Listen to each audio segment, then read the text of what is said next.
Procrastination with a Compassionate Approach webinar. Many of you who are already here now or are maybe watching this later might relate to some of these experiences, feeling frustrated and like you keep on doing the same thing over and over and just not making progress towards what you want in your life. Or maybe you're feeling really stressed and overwhelmed in the face of certain tasks that you know you have to do. Perhaps you keep on avoiding the things that you actually know deep down that you want or need to do, or you're exhausted from trying to do everything all at once, all the time, and getting nowhere. One of the final experiences people have shared with me is starting to feel even a little depressed or a little down and not really even able to take action. So firstly, I want to say if you see yourself in any of these, and I certainly have, then my empathy is with you and you're in the right place. An additional thing that happens for many of us that are experiencing procrastination is to add in that negative spiral of self-talk as well. So I want to start by talking about one of the foundational aspects of an embodiment approach, which is the assumption that there is nothing wrong.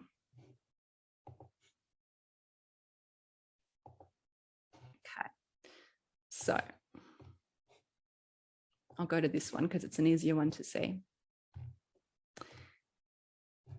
The real problem is that we think that there is something wrong with us, but there is nothing wrong with you. What is happening with your system is exactly what is meant to happen.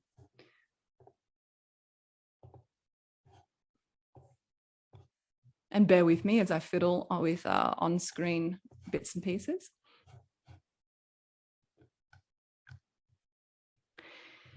Once we understand this, what happens to us makes sense. So one question is, if this is happening, but I don't want it to happen, why is it happening? And so I want to take a look at the autonomic nervous system. And the word autonomic, you can hear that reference to automatic. This is something that happens beyond your conscious control. It's not your fault. It is your nervous system doing exactly what it is designed to do. Its job is to detect a threat and then take action to keep you safe. A neuron, a nerve cell that operates in our nervous system, travels at 437 miles an hour. This is lightning fast. Okay, so no wonder we find ourselves procrastinating before we even realize. Now, the reason why maybe things that you think, I should be able to do this thing, why is my nervous system thinking it's a threat? It might be because it's a new task. And anything that's new represents unfamiliarity, which represents somewhat of a threat to the nervous system. I was thinking as well that if we are overwhelmed by a whole bunch of tasks, that becomes unknown too. It's an unknown entity. It's just a big blob, an amorphous blob of something that I have to deal with. And then there's a threat detected in the system. It may be that the task requires you to expose yourself a little bit, to be a bit more vulnerable. Again, there is a degree of threat in such a situation.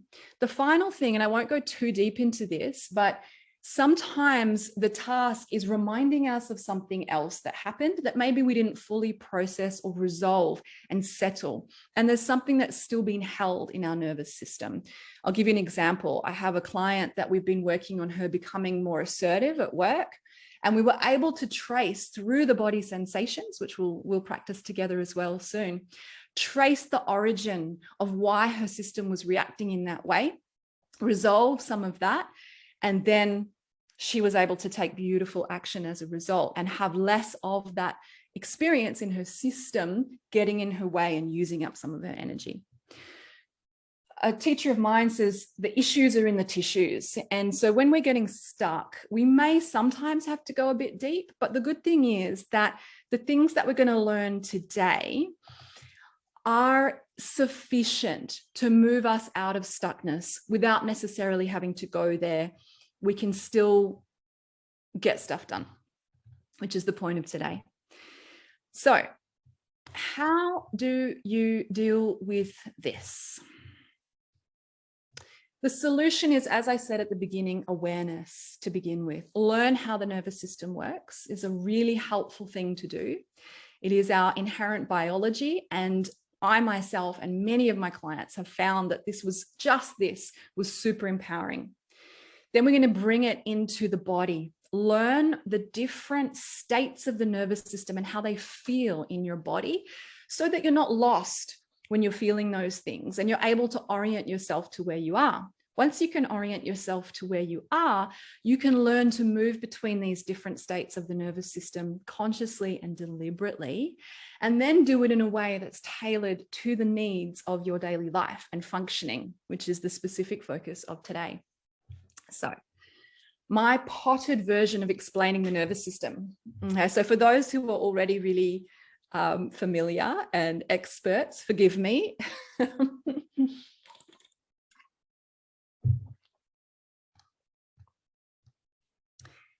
The autonomic nervous system, the automatic aspect of our nervous system, is essentially a composite of some pretty big nerves running through the head, through the spine, and through our organs. So this is what I've represented here. There's more to it than this, but this will help you understand, oh yeah, things I feel kind of up in my face, things I feel through this torso area, things I kind of feel in my shoulders and back. We can think of the main states of the nervous system that we move through in three ways. Up the top here, this very relaxed, smiley face is our flow state. This is where we feel pretty safe, we feel pretty good, connected, and engaged.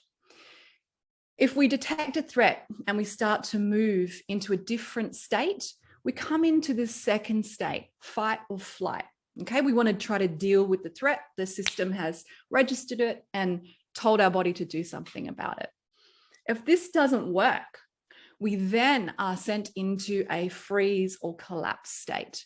So there are some nuances to all the different states, which if we have time, we can, and people have questions and are interested, we can talk about. Because I think it's relevant here for looking at the different symptoms of procrastination that different people have. So when we want to come out, regulating the system is essentially coming back out of some of these threat states and into this flow state, this relaxed state. So we call it the autonomic ladder because we need to do that in the reverse order. If we're feeling safe, we detect a threat, we go down. Once we're down, we need to then do things to regulate the system and come back up. So I want to give you guys a little taste of this already. Hopefully you've prepared, and if you haven't, that's okay. You can do it on the spot now and think about a specific task or project that you have been avoiding, procrastinating, finding yourself scattered about and doing different bits. And I'd like you to close your eyes for a minute.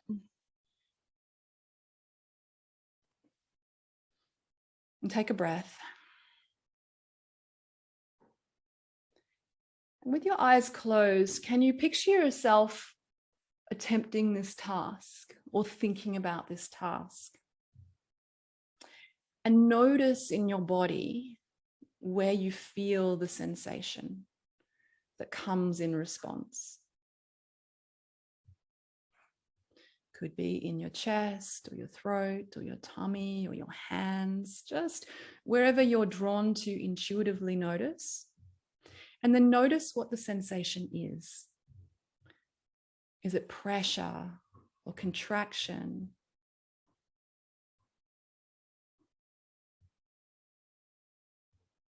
Is it constriction? Does it feel buzzy?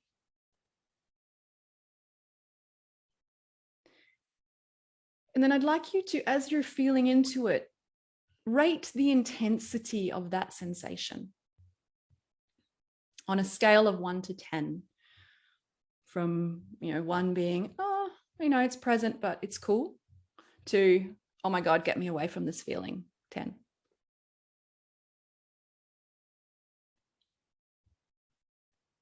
Beautiful. Take another breath. Open your eyes, and if you're willing, share what came up for you in the chat. You can, not too much detail, just where in the body, what did you feel, and how intense was that? And I'll take a look.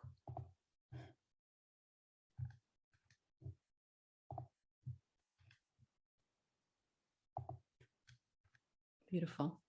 And if you don't feel comfortable writing it in the chat, that's fine, but I'd love you to write it down next to you. Okay, beautiful. Here they come. Solar plexus, tension, 6. Gripping in my lower stomach, 5. Beautiful. Yeah. Throat, 6 out of 10. Tingling in the arms, constriction in the chest, tension in the head, 5.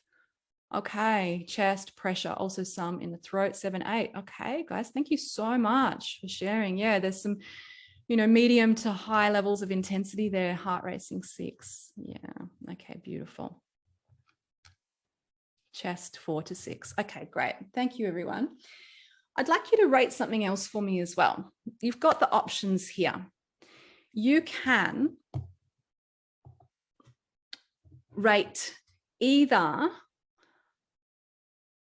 how stressed you feel or anxious, or how much resistance you have. So again, going on a scale of 1 to 10. So super tense or super resistant, 10. Yeah, it's there, but I've got this. I can handle this one. So you don't need to share that in the chat for now, but just write that down for yourself. That would be awesome. Great. I thought it was going to be a solar plexus, but it was my heart. Isn't that so interesting? Yeah, how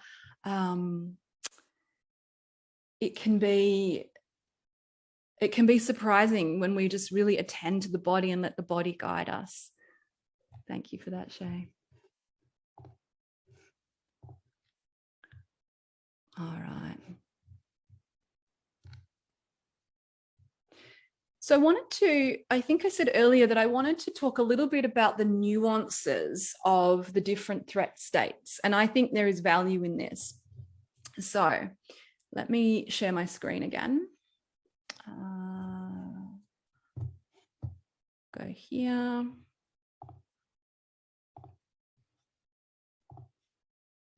I think I'm getting faster at this.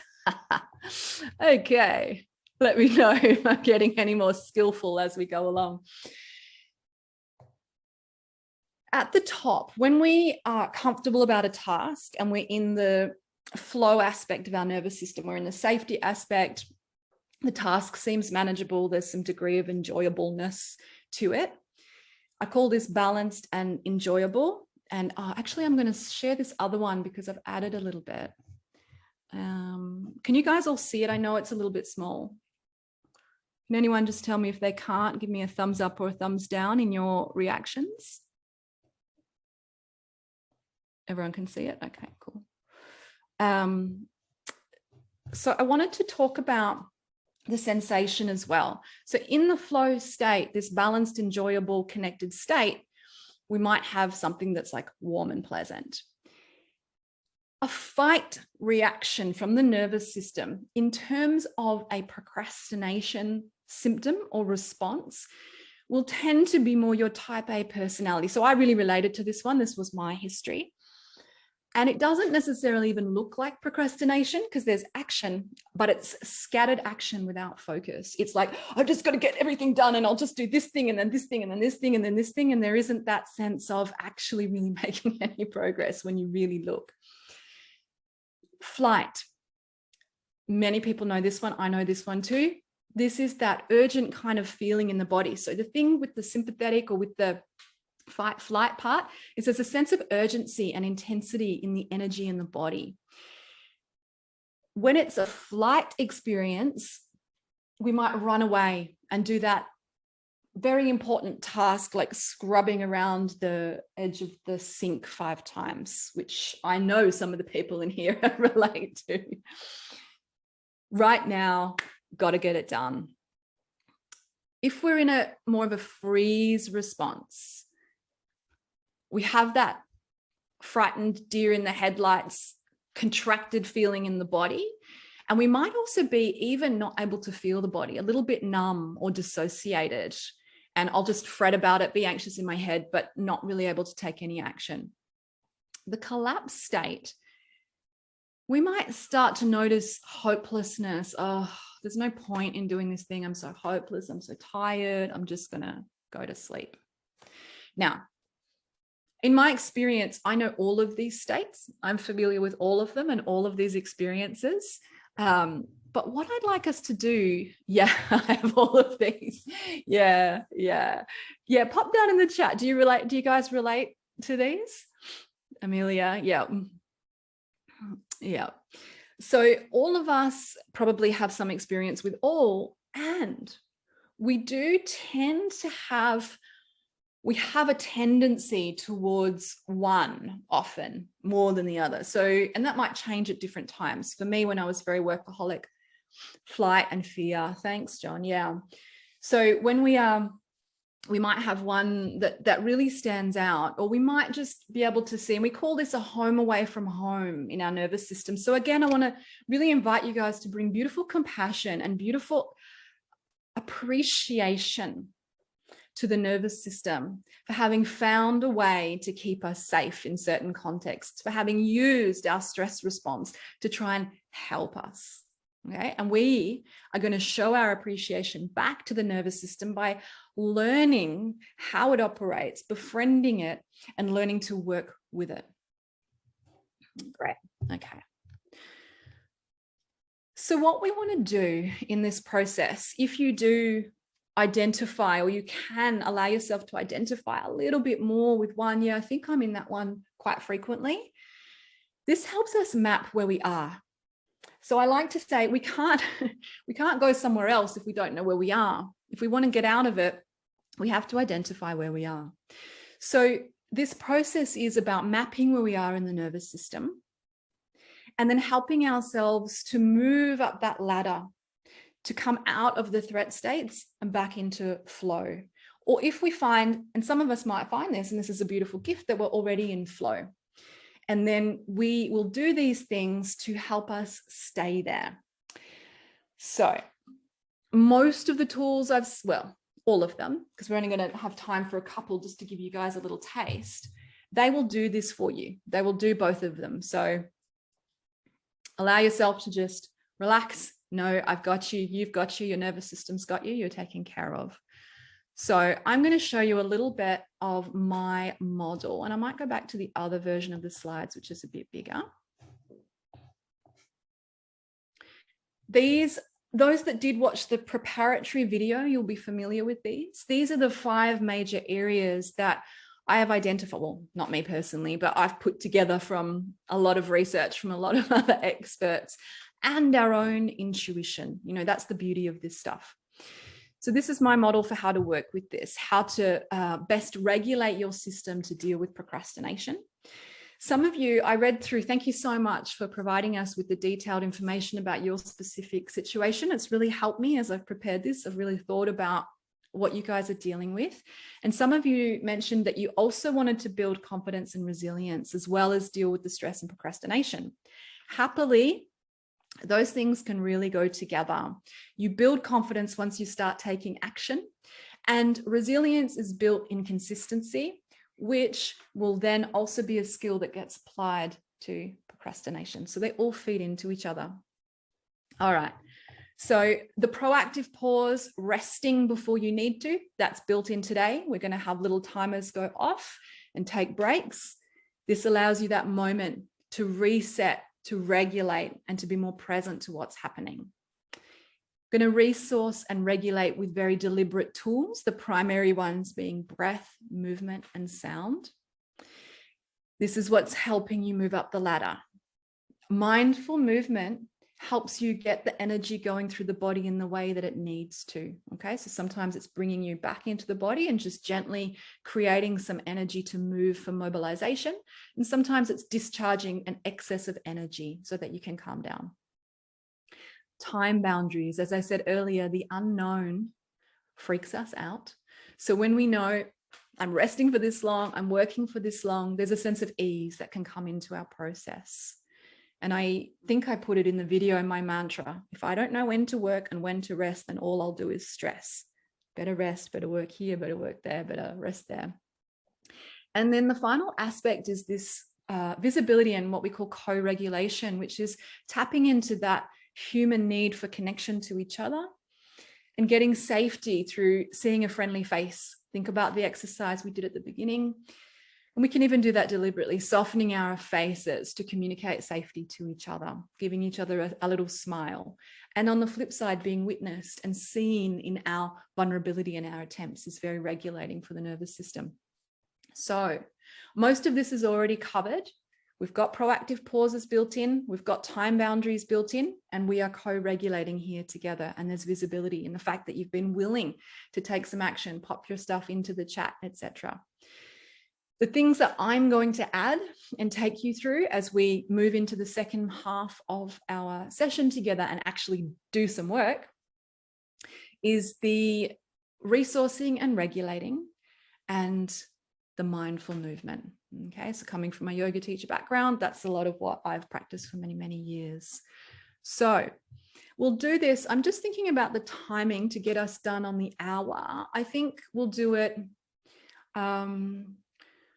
I will try to make the regulation and check-in tasks about 3 minutes or so. We'll work for about 7 to 10 minutes. 3 minutes or so for the regulation will work.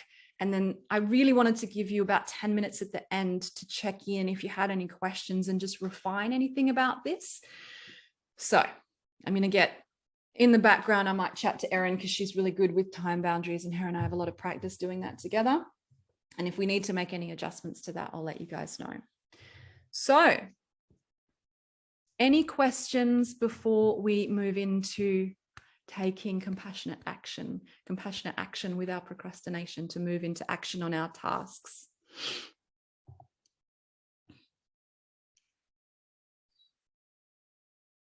Everyone's good to go? Give me a little thumbs up if you're ready to move on. Yeah, all right, great. So the first thing we're going to do is actually stand up. Great.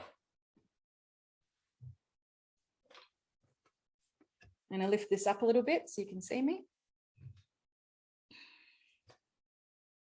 And I want you to feel, it doesn't matter if you're wearing shoes, this is fine. Feel the sense of connection, the weight in your feet going down to the ground. Bend your knees a little bit. Take your arms out. Stretch them as wide as you can. Lift them as high as you can. So we're creating space inside the body. Breathe in. Breathe out. So we've got some movement here, coming down. And then we're going to sigh intentionally 3 times. Breathing in through the nose. And just releasing through the mouth. Let it happen naturally. And then again, breathing in. Nostrils and out through the mouth. And then one more time. And I'd like you to stay there and close your eyes. And again, think to your task now. And just notice, again, where it's in the body. That sensation and the intensity of the sensation.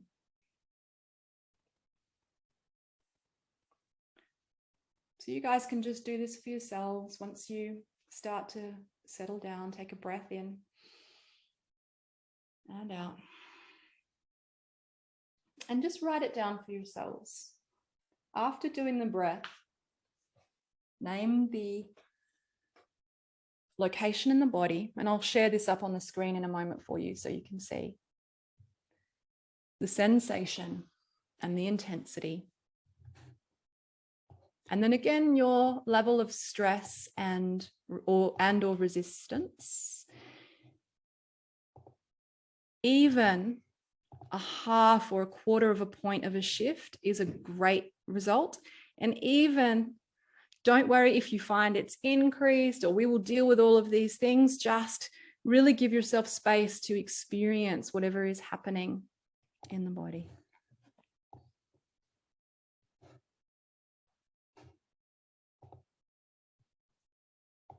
So what I'm going to do now, I'll leave that check-in instructions up for you. And we're going to take a little action moment together. So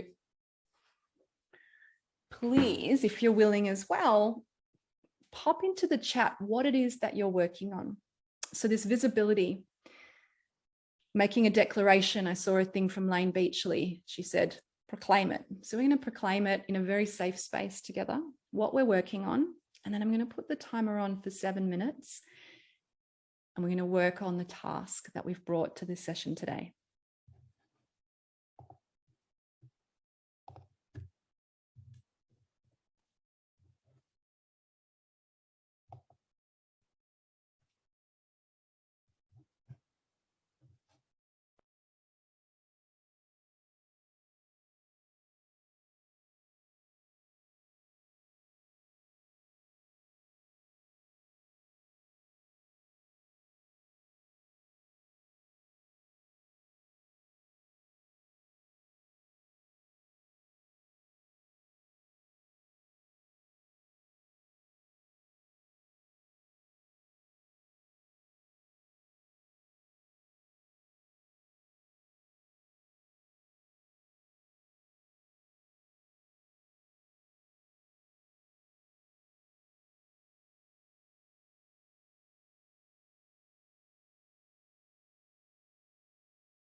Just wanted to check with you guys in case I'd confused anyone that we're working on our task now. Was that clear for everyone, or did my instructions confuse? Because we can reset the timer.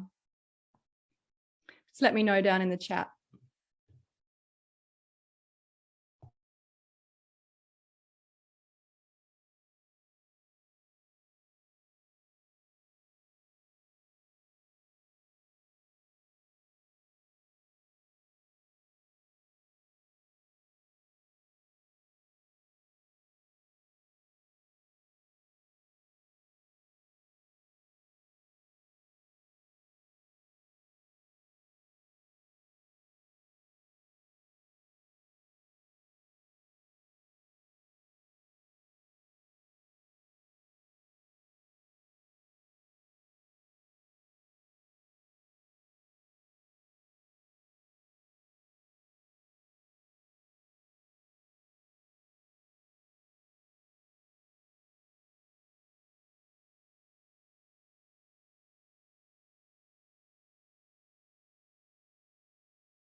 Okay, then.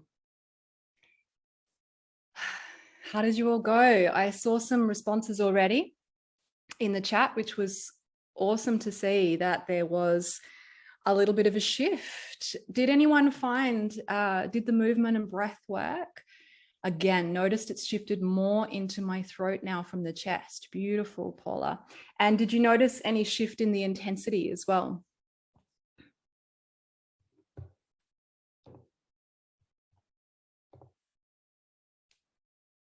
Six now. Beautiful. Okay.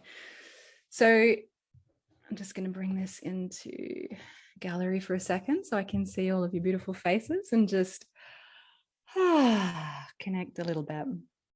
Shweta from 6 to 4, focused on the task, forgot the tension. Nice. Resistance is still a bit higher though. Yeah, the movement and breath felt wonderful. I got off to a great start, says Karana, with my task, although by the end of the 7 minutes, I was feeling a bit stuck again. Great. Thank you. I'll come back and talk to that one in a moment. I watched the video I shot a few hours ago, so that's a win. Awesome, Shay. Shoulder pain while on the task and chest, lungs pressure. Thanks, Jason. Beautiful. All right. So let's do it again now. Let's check in again. The thing that makes me anxious happens in the task, so it started building again in it. Okay, yeah, beautiful observation, Julie. That is such a common experience. And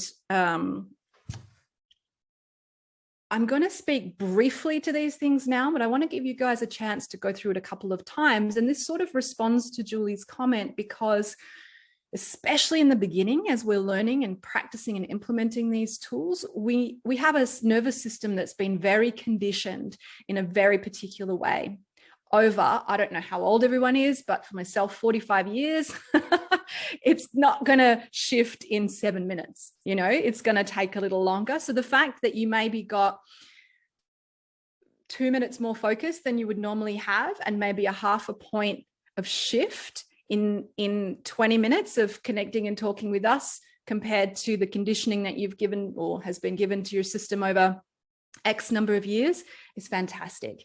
The more we do it, it's cumulative. So we are going to do that again now very briefly. So it's always a bit of an experiment with timing. So I'm going to get you guys to check in again now. We'll regulate. I'll give you the next one. We'll only do a few minutes of action together, but that'll be great. And then we'll check in again at the end. So let me see. I'm going to share my screen and see if I can explain this portion of screen. Okay, so we're going to do, this is the check-in. Take a breath, close your eyes.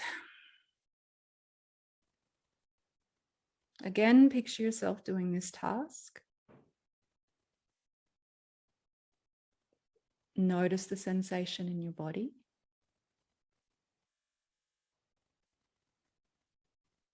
Notice the location and the sensation, and then the intensity. Take a breath and just stay with that for a moment.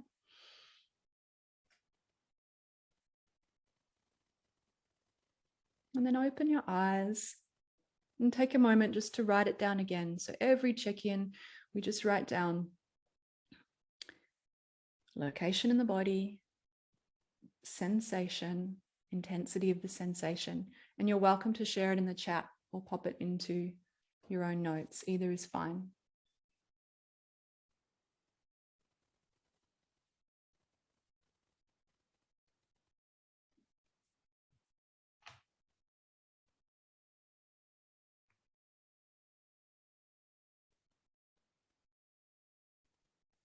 And then again, also rate your level of stress or anxiety or your level of resistance to the task.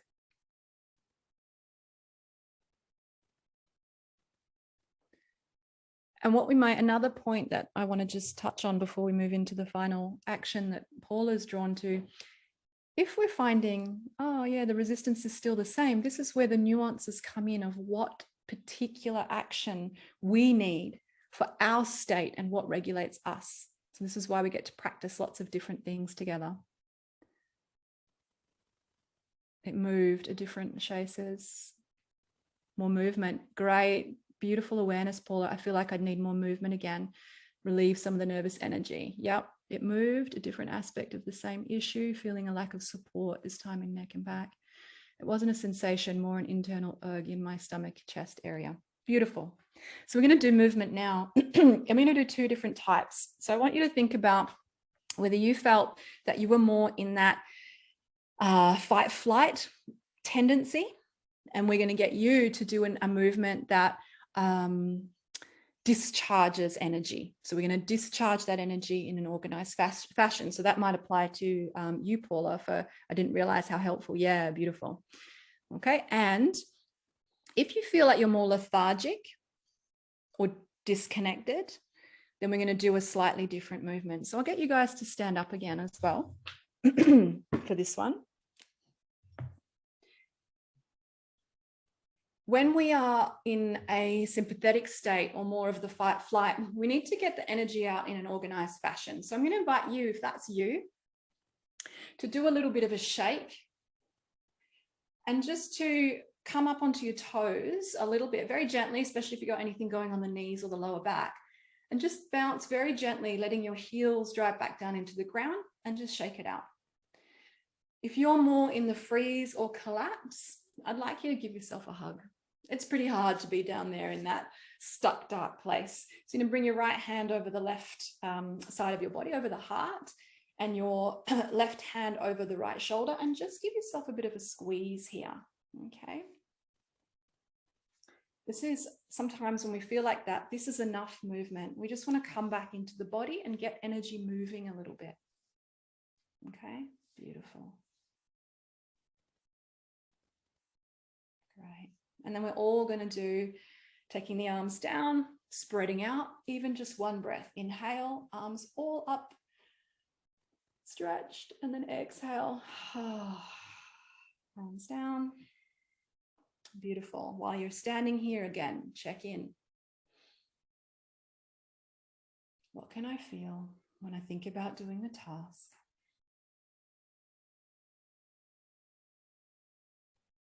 Where is it in the body?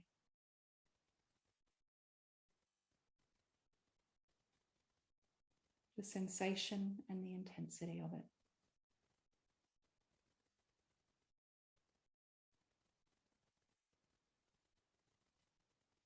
And come back to your chair, write that down.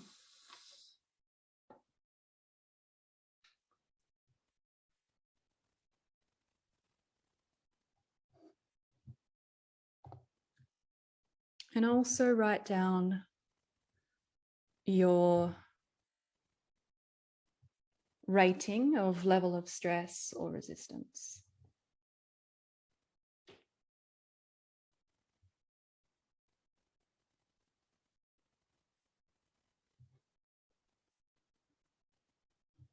And I'm going to set the timer now.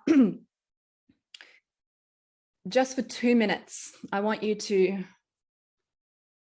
take the task, hold yourself, and for 2 minutes, we're going to take some action on this task. Beautiful. Thanks, everyone.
All right, we're back.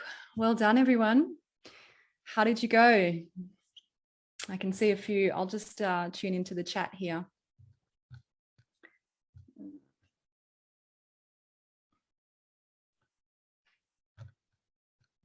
Went well. Several days ago, the sensations in my chest were robust. Using a metronome and keeping it slow and low rather than pushing speed aided in where I am in this session, which is closer to a 2 to 4. Am I going to be able to do this? Beautiful. Lower back.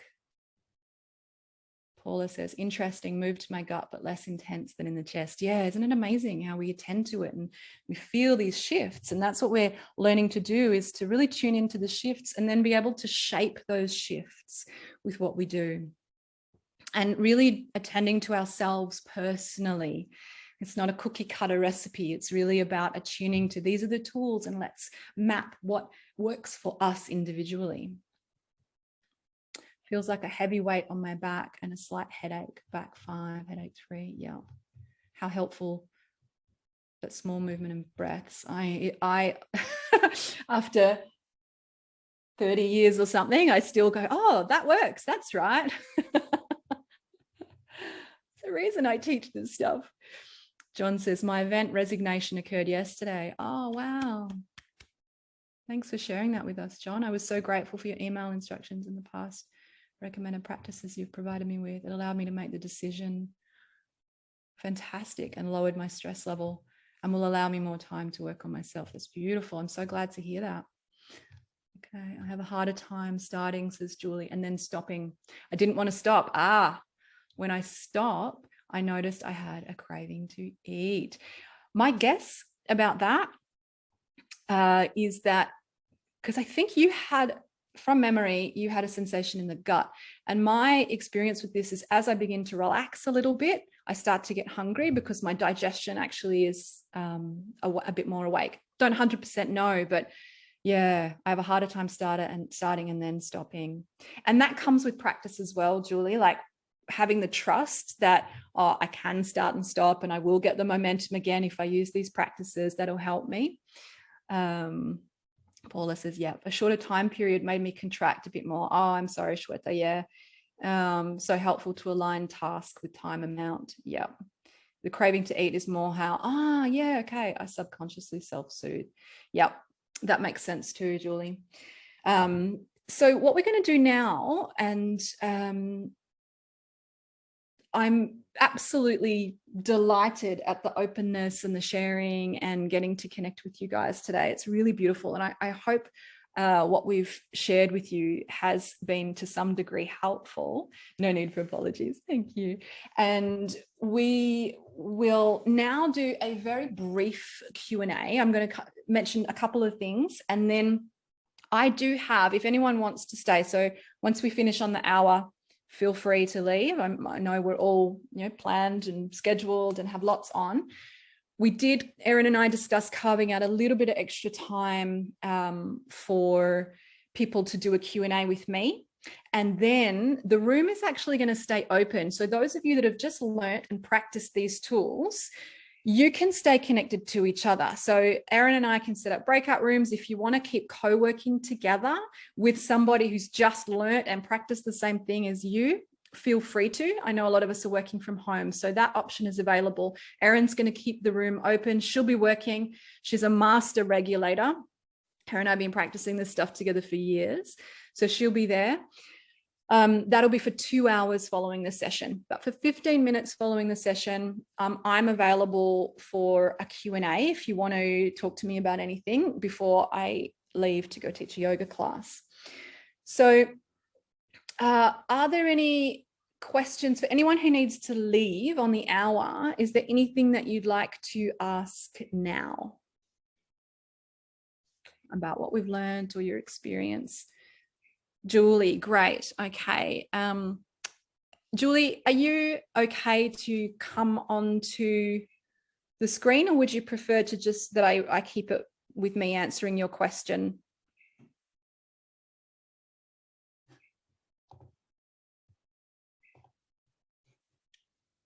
Beautiful. I'm going to unmute you.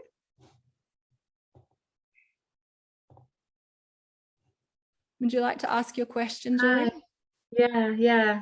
Um, Let me just, I had written it in the chat, so I wanted to see if I could pull it up because it'll make more sense if I read it that way. What I've been noticing for myself, especially, is that I'll come on camera. I wasn't planning on being on camera. Is that I will, right now I have a couple of really big life things going on. Moving, looking for a place to live, moving out of where I'm currently, looking for work. And I also have, just other life stuff. I thought in order to get through this stuff, I should do more personal development, spiritual stuff. So I just piled a bunch on my plate. And as things get, closer to the move and, more things involved with the job search process, interviews and such, what I'm finding is I'm very aware. I can see things that are happening, like that have to get done within a certain period of time, but my brain doesn't know how to organize and pull it from the thought into the action. So my feeling is more so of like the spinning wheel on the computer, where it's just like nothing's happening. And so time's like my brain can't figure out where to put the pieces of the puzzle in the time. And so the time goes by and not much got done, maybe, but it's like so that's where I'm trying to figure out how to just be in action.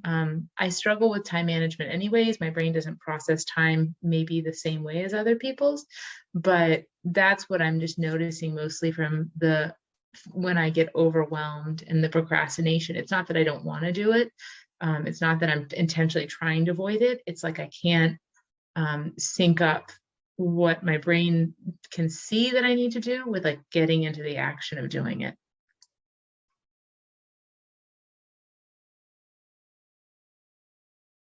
Beautiful question. I completely relate, Julie. And I'm going to guess.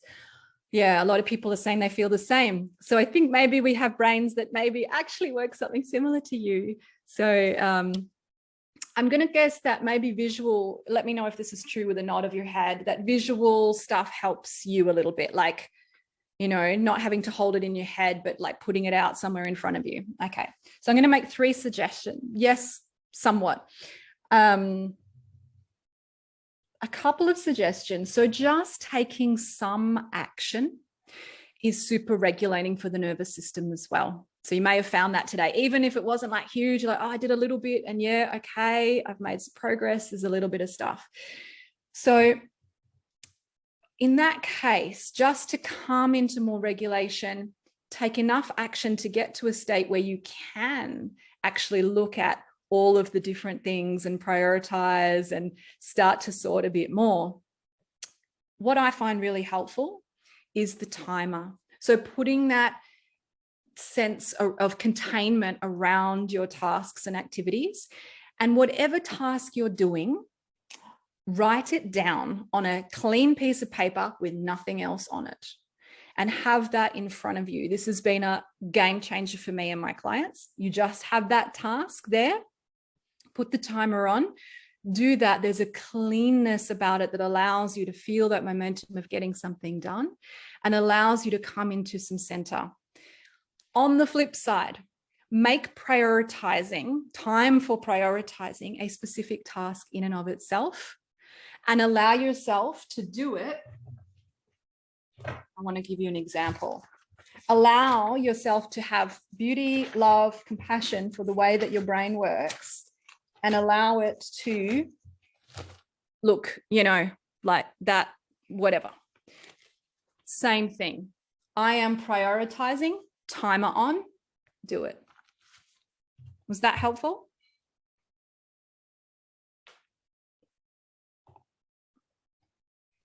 Yeah, I think that is one of the things that the days where I kind of spin a little more is because I don't think I have a solid sense of what is the urgent and important thing to do.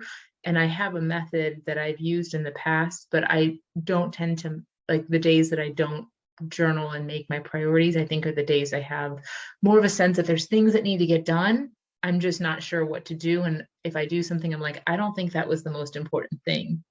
But I do have a hard time with this idea of just doing a little bit of a task, like when something feels like a mountain. I almost feel like they're like, oh, do an hour of this and then do an hour of that, versus like, well, maybe I should just wholly focus on this one thing, get through it to the end, and then that'll be off my plate. And then I can move on to the next thing. I don't know if it works, but I just sometimes feel like I'm just spinning multiple plates at the same time. Yes. So I don't know. Beautiful. I'm going to suggest that we play with this for you, Julie, that you play with it and let us know. Email me or we'll catch up. That trusting, this is a big part of it, is trusting that you're taking action to support yourself to be able to prioritize and organize more. And if you put the task down, you will come back to it, and you can come back to it. And that momentum of little bites at a time will be so regulating, you'll be able to be more productive as you go as well. Because watching myself and others, the idea of, oh, I'll just get the thing done can blow out to a whole day and then I haven't done something else. There are a whole bunch of other tools and tricks which we can talk more about as well, but I'm going to invite you to experiment and play with that. Beautiful. All right, I'm going to pop two more things. The link for feedback for me, actually 3 things. So let me grab these links. If you want to grab a copy of the recording to practice again later, please, and I'll email people that had to go so that that's available for everybody.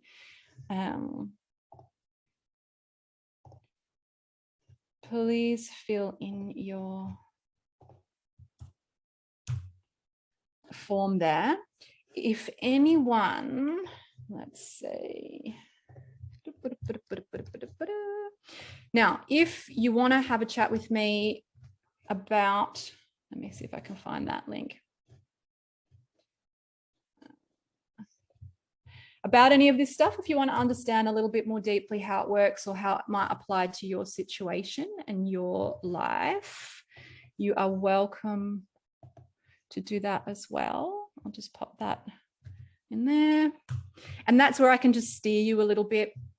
Options that happen there, I can point you in the direction of additional resources, other practitioners, or maybe even myself, or we just get a bit of a sense of what you did today and how you're going to use it.